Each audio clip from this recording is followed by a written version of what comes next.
Um estado que põe a felicidade na riqueza, são felizes só os ricos. Um estado que põe a felicidade no poder, a felicidade é dominar vários. Um estado que coloca a felicidade na virtude, são felizes os que têm vida honrada. Daí nasce uma controvérsia, qual seja, se é melhor ser amado ou temido.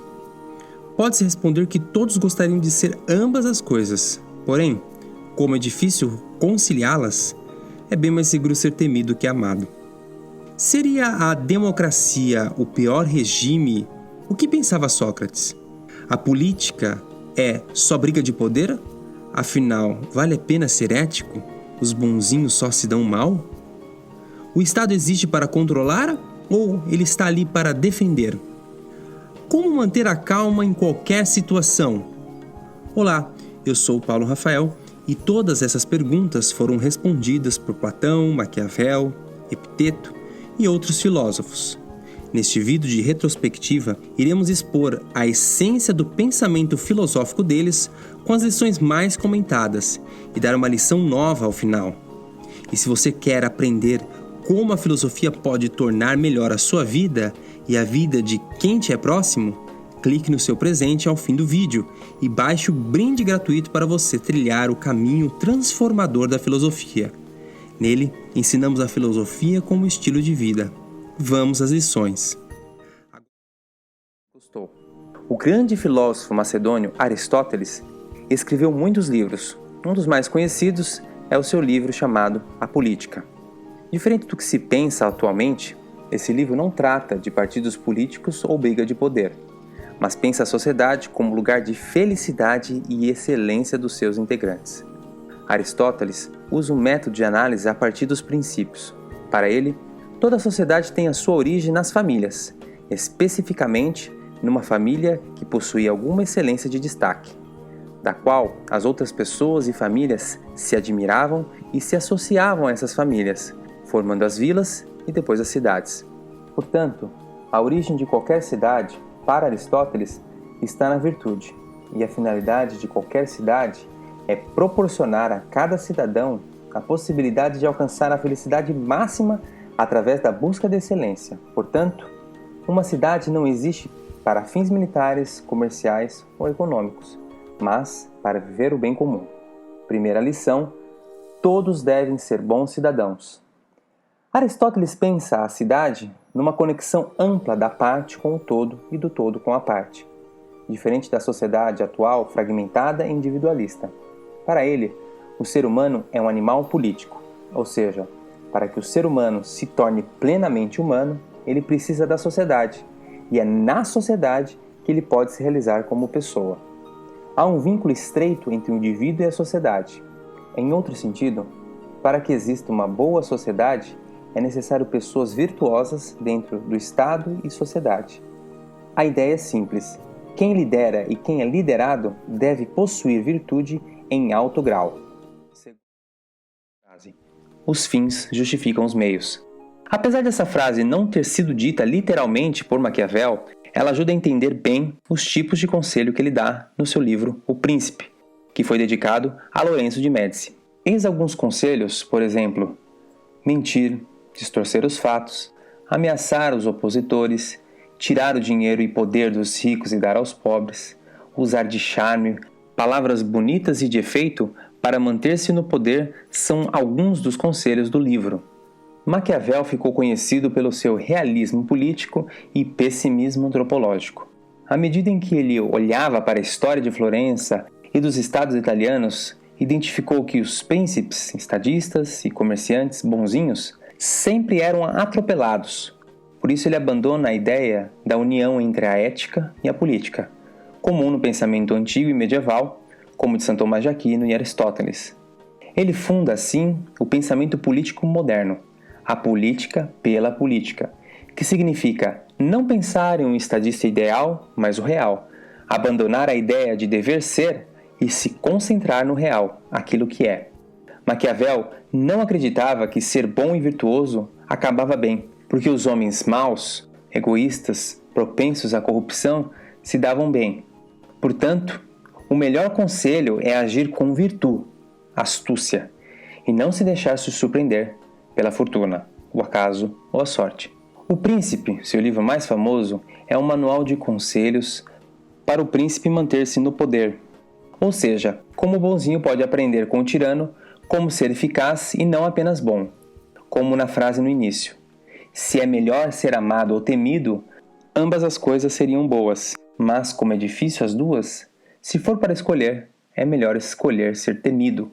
É interessante que esses conselhos são seguidos por muitos chefes de empresas, ativistas políticos, professores, parceiros de relacionamentos. Quem de nós já sofreu com pessoas que intimidam, persuadem, ameaçam sob pena de demissão, retirada de benefícios, exercício da força física e violência, pressão psicológica e ideológica? Segundo Maquiavel, se ficarmos focados com sabedoria, bondade, seriedade e virtude, nós iremos mais cedo ou mais tarde ser passados para trás. Para alguns pensadores, Maquiavel influenciou a política moderna e a transformou nesse mar de lama em que os fins justificam os meios. Mas para outros, ele ensinou como um líder pensa, ajudando a lidar com essa situação. Mas, no fim das contas, devemos ser bons e éticos? Ou agir com eficiência gerando um certo medo para que ninguém queira nos enfrentar? Ou talvez perceber que, num ambiente em que as pessoas não têm virtude e honestidade, não devo ser ingênuo esperando uma boa intenção da parte de todos, sabendo agir com intimidação quando necessário? O que você acha? Escreva lá nos comentários. O homem nasce livre, e por toda parte encontra-se em cadeias. O que se crê senhor dos demais, não deixa de ser mais escravo do que eles. Como adveio tal mudança? Contrato Social, capítulo 1. Esse trecho tornou famosa a noção antropológica de Rousseau, que explica que o homem nasce bom e a sociedade o corrompe. Ele estava imbuído do romantismo que pairava sobre a sua época, principalmente do mito do bom selvagem, difundido na literatura francesa em decorrência das descobertas geográficas dos povos primitivos. Tratava-se de uma certa idealização do estado de natureza, segundo o qual o homem originalmente íntegro, biologicamente sadio, moralmente reto, e mau e injusto apenas sucessivamente por um desequilíbrio da ordem social. Precisamente um estado aquém do bem e do mal. Deixada a seu livre desenvolvimento, a natureza humana leva ao triunfo dos sentimentos e não da razão, ao triunfo dos instintos e não da reflexão, da autoconservação e não da aniquilação. O estado de natureza em Rousseau tem configuração diferente de Hobbes e de Locke. Para Hobbes, era um estado de guerra de todos contra todos, porque o homem é lobo do outro homem e que o Estado vem para trazer a paz e a segurança. Para Locke, o estado de natureza, o homem tinha a tendência à convivência espontânea e pacífica. Todos tinham direito à vida, à liberdade e aos bens, e o Estado é instituído para defender as liberdades individuais, a propriedade privada e gerar mais liberdade. Para Rousseau, o estado de natureza é de bondade natural. A sociedade corrompe pelos interesses privados e o contrato representa a vontade geral, significando o amante do bem comum, e o Estado representa essa vontade geral em favor da coletividade. Encontrar uma forma de associação que defenda e proteja de toda a força comum a pessoas e os bens de cada associado, pelo qual cada um, unindo-se a todos, não obedeça, portanto, senão a si mesmo, e permaneça tão livre como anteriormente. Tal é o problema fundamental cuja solução é dada pelo contrato social. Contrato Social, capítulo 6. O homem assim sai do estado de natureza e ingressa no estado de sociedade civil, na qual o pacto exige alienação total de si, com todos os seus direitos à comunidade. Sócrates é retratado nos diálogos de Platão como extremamente pessimista a respeito de todo o processo democrático. A palavra democracia vem do grego e significa governo do povo. Porém, para Sócrates, a democracia é o último estágio antes da tirania. Nela, não há um conhecimento melhor ou pior, pois todos são nivelados pelo princípio de igualdade e os cargos distribuídos por sorteio. Sócrates também critica a liberdade, que é o maior valor da democracia, e acaba levando à insolência e à anarquia. No livro 6 de A República, Platão descreve Sócrates conversando com um personagem chamado Adimanto e tenta fazê-lo ver as falhas da democracia comparando a sociedade com um navio. Se você estivesse saindo em uma jornada pelo mar, pergunta Sócrates, idealmente, quem você gostaria que fosse o comandante? Qualquer um? Ou pessoas informadas a respeito das regras e necessidades envolvidas em comandar um barco? A última, é claro, disse Adimantus. Então por que, responde Sócrates, nós continuamos a pensar que qualquer pessoa pode ser capaz de julgar quem é o líder de um país? Sócrates quer dizer que o voto nas eleições é uma habilidade e não uma intuição aleatória. E como qualquer outra habilidade, é preciso ser ensinada sistematicamente para as pessoas. Deixar os cidadãos votarem sem educação verdadeira é tão irresponsável quanto colocar no comando de um barco um piloto sem conhecimento náutico a caminho de Samos durante uma tempestade. Platão, discípulo de Sócrates, ao escrever isso, sabe bem o que está falando. Em 399 a.C., o filósofo Sócrates foi julgado fraudulentamente de corromper a juventude de Atenas em um processo que foi tão trágico quanto a condenação de Jesus para os cristãos. Se você quer saber mais sobre o julgamento, veja o nosso vídeo A Última Aula de Sócrates. A posição de Sócrates em relação à votação não era excludente. Ele acreditava que nem todos estavam preparados para a democracia. Somente aqueles que haviam pensado racionalmente deveriam votar. A pergunta de Sócrates era: quem tem mais possibilidade de ajudar no que concerne à saúde? É o médico. Quem é o mais apto para navegar? É o piloto. O médico é inútil para a navegação, como o navegador para a saúde. Sendo assim, quem é o mais apto para o governo? Aquele que é sábio, conhece a justiça e o bem.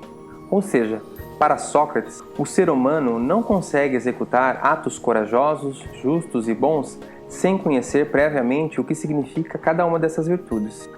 Nós temos o direito de votar e o exercemos muitas vezes sem sabedoria. Sócrates sabia exatamente que isso nos levaria para aquilo que os gregos temiam mais do que qualquer coisa: a demagogia. Eles sofreram uma experiência horrível com os demagogos, por exemplo, o atraente Alcebíades, um homem retratado por Sócrates no diálogo O Banquete como bêbado. Era um rico, carismático e bom de conversa, que correu as liberdades básicas de Atenas, conduzindo desastrosas desventuras militares na Sicília. Sócrates já sabia que muitos líderes iriam fingir os interesses do povo para assim manipular a massa. Os conselhos de Sócrates sobre a democracia são corajosos, porque hoje acreditamos que a democracia é um bem inequívoco, ao invés de pensar se ela funciona ou não. Sócrates pensa que o munus da autoridade deve estar subordinado a exigências racionais. Bem, terceira lição: concentre-se menos em coisas fora do seu controle. No início do Equiridion, encontramos a famosa distinção do que está ou não sob nosso controle, conceito-chave do pensamento estoico. Lá, Epiteto enfatiza que algumas coisas dependem de nós, outras não, e que devemos nos concentrar no primeiro caso e desprezar o segundo. Podemos desejar controlar o mundo exterior, talvez por dinheiro, ou uma posição de poder, força física, inteligência ou intimidação. Mas no final das contas, essas são apenas instrumentos que podem influenciar, mas nunca controlar. E mesmo se conseguíssemos controlar algumas coisas, sempre haverá 1 bilhão de outras coisas que escapam das nossas mãos. O que controlamos, de acordo com Epiteto, é a nossa própria faculdade de pensar. E é nisso que devemos nos concentrar. O que acontece ao nosso redor não é tão importante. É mais importante o que fazemos com isso. Portanto, podemos optar por focar a nossa atenção em nossos próprios pensamentos e emoções, em vez de constantemente se preocupar com coisas sobre as quais não podemos fazer muita coisa. Fazer um detox de notícias a cada minuto e planejar o nosso dia, semana, mês, com leituras, formação pessoal, estudo de línguas, meditação e, principalmente, dedicação à família. Importante, desenvolvermos uma indiferença saudável em relação a eventos externos para que eles não nos estressem demais. Segunda lição. De fato, o mesmo é o pensar e o ser. Ao que tudo indica, com isso ele quis dizer que a estrutura dos seres reais e a estrutura do pensamento são exatamente a mesma coisa. Dizer que a estrutura dos seres reais e a estrutura do pensamento são exatamente a mesma coisa significa dizer que as leis fundamentais que regem os seres reais E as leis fundamentais que regem o pensamento são exatamente os mesmos. Ou seja, o que é impossível para o pensamento enquanto pensamento é impossível para os seres enquanto seres e vice-versa. Impossível ao pensamento é aquilo que envolve uma íntima contradição lógica. Contradição lógica é alguma coisa impensável. Por exemplo, 2 mais 2 ser igual a 5. Ou a soma dos ângulos internos de um triângulo ser maior que 180 graus.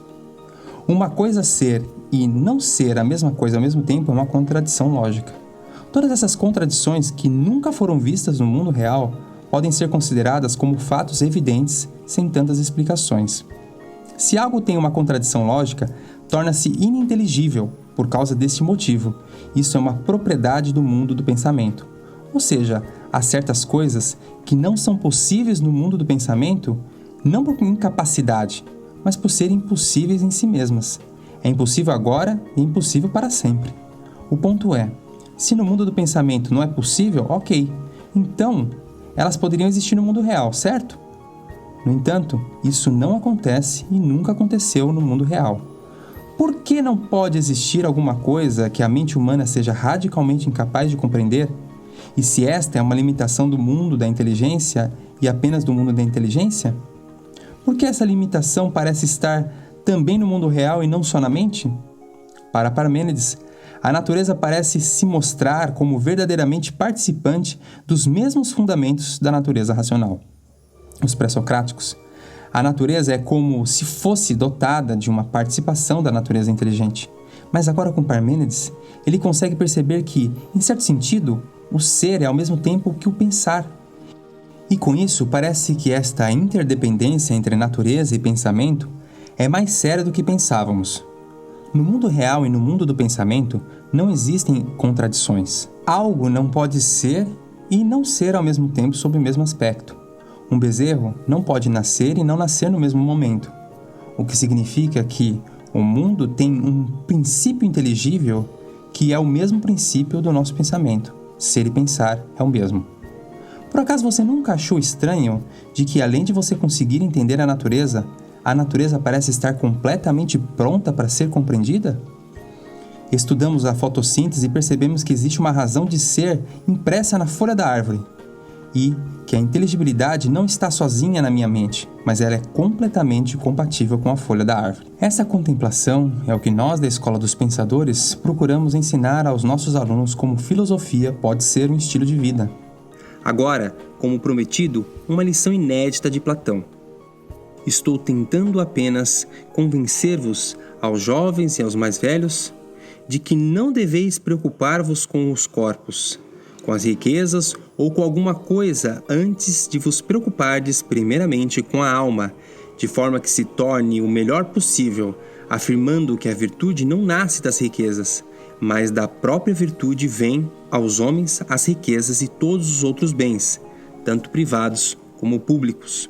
Platão, Apologia de Sócrates. Cuidado de si, cuidado da alma, eis outra grande lição da filosofia. A filosofia é a nossa companheira para uma vida mais feliz, produtiva e contemplativa. Nada é tão prático como uma boa teoria. Para você encontrar um caminho para aprender a meditar, ter autodomínio e ordem, clique aqui. Retire o seu presente. Comente qual pensador você mais gostou e se inscreva no canal. Nos siga no Instagram. Um grande abraço e até breve.